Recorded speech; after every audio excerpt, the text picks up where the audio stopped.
Hello ಸ್ನೇಹಿತರೆ, ಇವತ್ತಿನ ವಿಡಿಯೋದಲ್ಲಿ BA 3rd ಸೆಮಿಸ್ಟರ್ ಬೇಸಿಕ್ ಕನ್ನಡನಲ್ಲಿ ಲಭ್ಯವಾಗುವ ಸಖಿಗೀತ ಪದ್ಯದ ಪ್ರಶ್ನೋತ್ತರಗಳನ್ನು ನೋಡೋಣ. ಹಾಗಾದರೆ ನಮ್ಮ ಚಾನಲ್ನಲ್ಲಿ ಮೊದಲ ಬಾರಿಗೆ ವೀಕ್ಷಿಸುತ್ತಿದ್ದರೆ ಚಾನಲನ್ನು ಸಬ್ಸ್ಕ್ರೈಬ್ ಮಾಡಿಕೊಳ್ಳಿ ಮತ್ತು ವಿಡಿಯೋ ಇಷ್ಟವಾದರೆ ಒಂದು ಲೈಕ್ ಕೊಡಿ. ಹಾಗಾದರೆ ವಿಡಿಯೋ ಸ್ಟಾರ್ಟ್ ಮಾಡೋಣ ಬನ್ನಿ.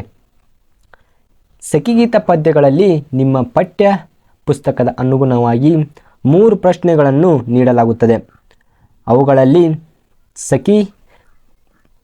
ಅವುಗಳಲ್ಲಿ ಮೊದಲನೆಯದು, ಸಖಿ ಕವಿಯ ಮನಸ್ಸಿನ ಪ್ರತಿಫಲವಾಗಿ ಹೇಗೆ ಒಡಮೂಡಿದ್ದಾಳೆ ತಿಳಿಸಿ. ಸಖಿ ಕವಿಯ ಮನಸ್ಸಿನ ಪ್ರತಿಫಲವಾಗಿ ಹೇಗೆ ಒಡಮೂಡಿದ್ದಾಳೆ ತಿಳಿಸಿ. ಇನ್ನು ಎರಡನೆಯದಾಗಿ, ಕವನದಲ್ಲಿ ಶೋಭಿತವಾಗಿರುವ ಪ್ರೇಮ ಕಾಮಗಳ ಬಗ್ಗೆ ಕವಿ ಹೇಗೆ ಚಿತ್ರಿಸಿದ್ದಾರೆ ವಿವರಿಸಿ. ಎರಡನೆಯದಾಗಿ, ಕವನದಲ್ಲಿ ಶೋಧಿತವಾಗಿರುವ ಪ್ರೇಮ ಕಾಮಗಳ ಬಗ್ಗೆ ಕವಿ ಹೇಗೆ ಚಿತ್ರಿಸಿದ್ದಾರೆ ವಿವರಿಸಿ. ಇನ್ನು ಮೂರನೇದಾಗಿ, ಸಖಿ ಕವಿಯ ಸಹಜ ಸಖಿಯೂ ಹೌದು, ಗೀತ ಸಖಿಯೂ ಹೌದು ಎಂಬುದನ್ನು ಸಾದರಪಡಿಸಿ. ಮೂರನೇದಾಗಿ, ಸಖಿ ಕವಿಯ ಸಹಜ ಸಖಿಯೂ ಹೌದು, ಗೀತ ಸಖಿಯೂ ಹೌದು ಎಂಬುದನ್ನು ಸಾದರಪಡಿಸಿ. ಈ ವಿಡಿಯೋದಲ್ಲಿ ಮೊದಲನೇ ಪ್ರಶ್ನೆ ಆದಂತಹ ಸಖಿ ಕವಿಯ ಮನಸ್ಸಿನ ಪ್ರತಿಫಲವಾಗಿ ಹೇಗೆ ಒಡಮೂಡಿದ್ದಾಳೆ. ಸಖಿ ಕವಿಯ ಮನಸ್ಸಿನ ಪ್ರತಿಫಲವಾಗಿ ಹೇಗೆ ಒಡಮೂಡಿದ್ದಾಳೆ ತಿಳಿಸಿ. ಈ ಪ್ರಶ್ನೆಯನ್ನು ಈ ವಿಡಿಯೋದಲ್ಲಿ ವಿವರಿಸಲಾಗುತ್ತದೆ. ಬನ್ನಿ ನೋಡೋಣ. ಈ ಪ್ರಶ್ನೆಯನ್ನು ನೀವು 10 ಅಂಕಗಳವರೆಗೂ ಬರೆಯಬಹುದು ಮತ್ತು 15 ಅಂಕಗಳವರೆಗೂ ಬರೆಯಬಹುದು. ಮೊದಲನೇದಾಗಿ ಪೀಠಿಕೆ. ನೀವು 10 ಅಂಕ ಮತ್ತು 15 ಅಂಕಗಳಲ್ಲಿ ಬರೆಯುವಾಗ ಪೀಠಿಕೆ ಮತ್ತು ಸಮಾರೋಪಗಳನ್ನು ಹಾಕಬೇಕಾಗುತ್ತದೆ. ಇಲ್ಲಿ ಈ ಪ್ರಶ್ನೆಗೆ ಪೀಠಿಕೆ ನೋಡುವುದಾದರೆ, ದ.ರಾ ಬೇಂದ್ರೆಯವರ ಸಖಿಗೀತ ಪದ್ಯದಲ್ಲಿ ಸಖಿ ಎಂಬ ಮಾತ್ರ ಕೇವಲ ಒಬ್ಬ ಸ್ನೇಹಿತ ಅಥವಾ ಪ್ರೇಯಸಿಯಾಗಿ ಮಾತ್ರವಲ್ಲದೆ ಕವಿಯ ಆಂತರಿಕ ಮನಸ್ಸಿನ ಮತ್ತು ಜೀವನದ ವಿವಿಧ ಹಂತಗಳ ಪ್ರತೀಕವಾಗಿ ಮೂಡಿಬಂದಿದ್ದಾಳೆ. ಅವಳು ಕವಿಯ ಜೀವನದ ಕಹಿ ಮಧುರ ಅನುಭವಗಳನ್ನು ಹಂಚಿಕೊಳ್ಳುವ ಸಹಚಾರಿ, ಕಾವ್ಯ ಮತ್ತು ಸೃಷ್ಟಿಗೆ ಪ್ರೇರಣೆ ನೀಡುವಳು ಮತ್ತು ಅಂತಿಮವಾಗಿ ಆಧ್ಯಾತ್ಮಿಕ ಹಾಗೂ ಶಾಶ್ವತ ಬಂಧನದ ಸಂಕೇತವಾಗಿದ್ದಾಳೆ. ಈ ಪದ್ಯದಲ್ಲಿ ಕವಿ ತನ್ನ ಮನಸ್ಸಿನ ಆಳವನ್ನು ಸಖಿಯ ಮೂಲಕ ಅನಾವರಣಗೊಳಿಸುತ್ತಾನೆ. ಹೀಗೆ ಪೀಠಿಕೆಯನ್ನು ನೀವು ಕೇವಲ 4 ಸಾಲುಗಳಲ್ಲಿ ಬರೆದರೂ ಸಾಲುತ್ತದೆ. ಇನ್ನು ವಿವರಣೆ ನೋಡುವುದಾದರೆ, ಸಖಿಯ ವಿವಿಧ ರೂಪಗಳು ಮತ್ತು ವಿವರಣೆಗಳು. ಇಲ್ಲಿ ಸಖಿ ಯಾವ ರೀತಿಯಾಗಿ ಒಡಮೂಡಿದ್ದಾಳೆ ಎಂಬುದನ್ನು ಹಂತ ಹಂತವಾಗಿ ವಿವರಿಸಲಾಗುತ್ತದೆ. ಇವು ಒಂದು 5 ರಿಂದ 6 ಪಾಯಿಂಟ್ಗಳು ಇರುತ್ತವೆ. ಅವುಗಳನ್ನು ಸರಿಯಾಗಿ ಬರೆದಾಗ ನಿಮಗೆ 10 ಅಂಕಗಳು ದೊರೆಯುವ ಸಂಭವ ಇರುತ್ತದೆ. ಇಲ್ಲಿ ಮೊದಲನೇದಾಗಿ, ಕಹಿ ಮಧುರ ಅನುಭವಗಳ ಭಾಗಿಯಾದಳು. ಅಂದರೆ ಕವಿಯ ಹೃದಯದಲ್ಲಿರುವ ನೋವುಗಳು ಮತ್ತು ಅಡ್ಡಿಗಳನ್ನು ನಿಧಾನವಾಗಿ ಬಿಡಿಸಿ ಆ ಸ್ನೇಹವನ್ನು ತೋಡದಂತೆ ಅಲಂಕಾರವಾಗಿ ಧರಿಸಬೇಕೆಂದು ಕವಿ ಬಯಸುತ್ತಾನೆ. ಈ ವಿವರಣೆಯಲ್ಲಿ ಸಖಿಯು ಕವಿಯ ದುಃಖ ಸುಖಗಳನ್ನು ಹಂಚಿಕೊಳ್ಳುವುದಾಗಿದ್ದಾಳೆ. ಕೇವಲ ಸ್ನೇಹಿತ ಅಲ್ಲದೆ ಕವಿಯ ಭಾವನಾತ್ಮಕ ಪ್ರಯಾಣದ ಸಹಜ ಪ್ರಯಾಣಿಕರಾಗಿದ್ದಾಳೆ. ಹೀಗೆ ನೀವು ಬರೆಯಬೇಕಾಗುತ್ತದೆ. ಇನ್ನು ಪಾಯಿಂಟ್ ನಂಬರ್ 2ರಲ್ಲಿ ಆಧ್ಯಾತ್ಮಿಕ ಸಂಗಾತಿ.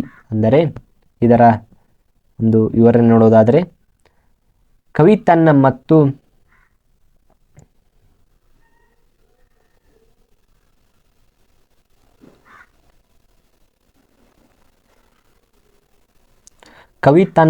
ಮತ್ತು ಸಖಿಯ ನಡುವಿನ ಸಂಬಂಧವನ್ನು ಕಾಮಾಕ್ಷಿ ದೇವಿಯೊಂದಿಗೆ ಹೋಲಿಸುತ್ತಾನೆ. ಇದು ಕೇವಲ ಪ್ರೇಮವಲ್ಲದೆ ಆಧ್ಯಾತ್ಮಿಕ ಬಾಂಧವ್ಯವೂ ಆಗಿದೆ ಎಂದು ಸೂಚಿಸುತ್ತಾನೆ. ಏಕಾಂತದಲ್ಲಿ ಬೆಳೆಯುವ ಬೆಳಕು ಹೇಗೆ ಲೋಕದ ಕೊನೆಯವರೆಗೂ ಕೊಂಡೊಯ್ಯುತ್ತದೆಯೋ ಹಾಗೆಯೇ ಸಖಿಯೊಂದಿಗಿನ ಬಂಧವು ಆಧ್ಯಾತ್ಮಿಕ ಬೆಳಕಿನ ಬಾಗಿಲು ಎಂದು ಕವಿ ಹೇಳುತ್ತಾನೆ. ಇನ್ನು ಮೂರನೇದಾಗಿ, ಶಾಶ್ವತ ಬಾಂಧವ್ಯದ ಸಂಕೇತ. ಇದರ ವಿವರಣೆ ನೋಡುವುದಾದರೆ, ದುಃಖಗಳು ತಾತ್ಕಾಲಿಕವಾದರೂ ಪ್ರೀತಿ ಮತ್ತು ನಂಟು ಶಾಶ್ವತ. ಈ ಶಾಶ್ವತ ಸಂಬಂಧವನ್ನು ಕಾಮಾಕ್ಷಿ ದೇವಿಗೆ ಸಮಾನವಾಗಿ ಅಥವಾ ಅದಕ್ಕಿಂತ ಆಳವಾಗಿ ನೋಡುತ್ತಾನೆ. ಗಂಗೆಯು ಸಾಗರದಲ್ಲಿ ಸೇರಿಕೊಂಡು ಪವಿತ್ರವಾಗುವುದರಂತೆ ಸುಖ ದುಃಖಗಳು ಒಂದೇ ಹೃದಯದಲ್ಲಿ ಸೇರಿ ಜೀವನವನ್ನು ಪವಿತ್ರಗೊಳಿಸುತ್ತವೆ. ಅಂದರೆ ನೋಡಿ, ಇನ್ನೊಮ್ಮೆ, ಗಂಗೆಯು ಸಾಗರದಲ್ಲಿ ಸೇರಿಕೊಂಡು ಪವಿತ್ರವಾಗುವುದರಂತೆ ಸುಖ ದುಃಖಗಳು ಒಂದೇ ಹೃದಯದಲ್ಲಿ ಸೇರಿ ಜೀವನವನ್ನು ಪವಿತ್ರಗೊಳಿಸುತ್ತವೆ. ಸಖಿಯೊಂದಿಗಿನ ಸಂಬಂಧವು ಅಂತಹ ಒಂದು ಪವಿತ್ರ ಸಂಗಮವಾಗಿದೆ ಎಂದು ಕವಿ ನಂಬುತ್ತಾನೆ.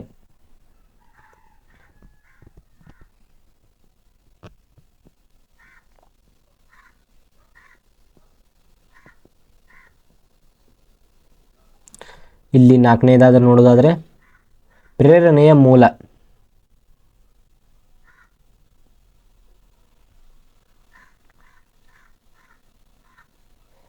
ಪ್ರಕೃತಿಯ ಸೊಬಗು, ಮಳೆ ಮತ್ತು ಹಸಿರು ಕವಿಯ ಕಲ್ಪನೆಗೆ ಮತ್ತಷ್ಟು ಬಣ್ಣಗಳನ್ನು ತುಂಬಿದಂತೆ ಸಖಿಯು ಕೂಡ ಕವಿಯ ಸೃಜನಶೀಲತೆಗೆ ಪ್ರೇರಣೆಯಾಗಿದ್ದಾಳೆ.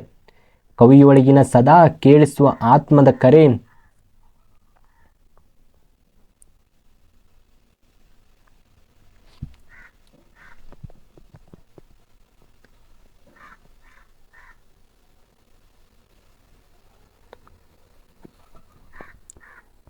ಇಲ್ಲಿ ಇನ್ನೊಮ್ಮೆ ನೋಡಿ, ಪ್ರಕೃತಿಯ ಸೊಬಗು, ಮಳೆ ಮತ್ತು ಹಸಿರು ಕವಿಯ ಕಲ್ಪನೆಗೆ ಮತ್ತಷ್ಟು ಬಣ್ಣಗಳನ್ನು ತುಂಬಿದಂತೆ ಸಖಿಯು ಕೂಡ ಕವಿಯ ಸೃಜನಶೀಲತೆಗೆ ಪ್ರೇರಣೆಯಾಗಿದ್ದಾಳೆ. ಕವಿಯೊಳಗೆ ಸದಾ ಕೇಳಿಸುವ ಆತ್ಮದ ಕರೆ, ಸಖಿ ಬಾ, ನನ್ನ ಜೀವನದ ಮುಂದಿನ ಹಾದಿಯಲ್ಲಿ ನನ್ನ ಸಂಗಾತಿಯಾಗು ಎಂದು ಕರೆಯುತ್ತದೆ. ಈ ಕರೆ ಕೇವಲ ಪ್ರೀತಿಯಲ್ಲ, ಅದು ಆತ್ಮದ ಹಂಬಲ ಮತ್ತು ಕವಿಯ ಭವಿಷ್ಯದ ಕನಸುಗಳ ಪಾಲುದಾರಿಕೆಯಾಗಿದೆ.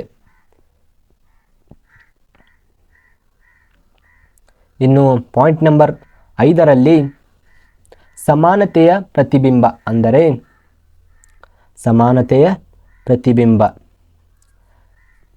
ಕವಿಯ ಮತ್ತು ಸಖಿಯ ನಡುವಿನ ಸಂಬಂಧವು ಸಮಾನತೆಯ ತತ್ವವನ್ನು ಆಧರಿಸಿದೆ.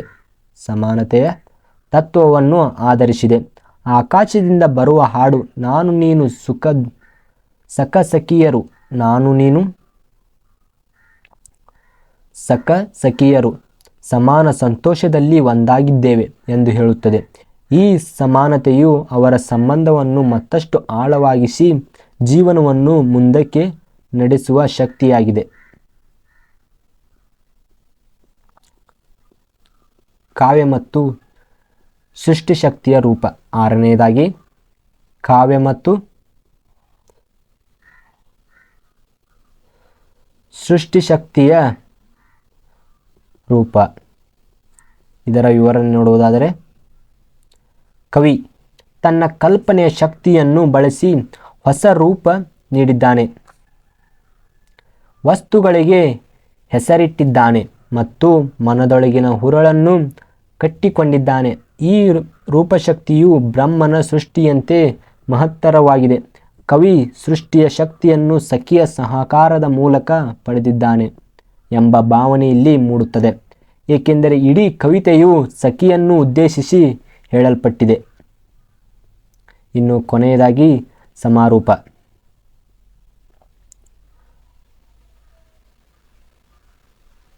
ಸಮಾರೂಪ. ಹೀಗೆ ದ ರಾ ಬೇಂದ್ರೆಯವರು ಈ ಪದ್ಯದಲ್ಲಿ ಸಖಿಯು ಕೇವಲ ವ್ಯಕ್ತಿಯಾಗಿ ಉಳಿಯದೆ ಕವಿಯ ಆಂತರಿಕ ಲೋಕದ ಪ್ರತಿಬಿಂಬವಾಗಿ ಜೀವನದ ಎಲ್ಲ ಸವಾಲುಗಳು ಮತ್ತು ಸುಂದರ ಕ್ಷಣಗಳಲ್ಲಿ ಜೊತೆಯಾಗಿರುವ ಒಂದು ಆಧ್ಯಾತ್ಮಿಕ ಹಾಗೂ ಭಾವನಾತ್ಮಕ ಶಕ್ತಿಯಾಗಿ ಒಡಮೂಡಿದ್ದಾಳೆ. ಕವಿಯ ಸಖಿಯೊಂದಿನ ನಂಟು ಅಂತ್ಯವಿಲ್ಲದ ಅಳತೆಯನ್ನು ಹೊಂದಿದೆ. ಅಂದರೆ ಕವಿಯ ಸಖಿಯೊಂದಿಗಿನ ನಂಟು ಅಂತ್ಯವಿಲ್ಲದ ಅಳತೆಯನ್ನು ಹೊಂದಿದೆ. ಅದು ಕಾವ್ಯ, ಪ್ರೇರಣೆ ಮತ್ತು ಅಂತಿಮವಾಗಿ ಶಾಶ್ವತ ಜೀವನದ ದಾರಿಯನ್ನು ತೋರಿಸುತ್ತದೆ.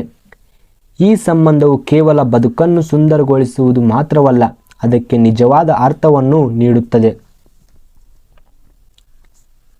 ಹೀಗೆ ನೀವು ಸುಮಾರು 6 ಪಾಯಿಂಟ್ಗಳು ಮತ್ತು ಉಪಸಂಹಾರ ಮತ್ತು ಪೀಠಿಗೆಯನ್ನು ಹಾಕಿ ಬರೆದಾಗ ನಿಮಗೂ 10ರಿಂದ 12 ಅಂಕಗಳು ದೊರೆಯುತ್ತವೆ.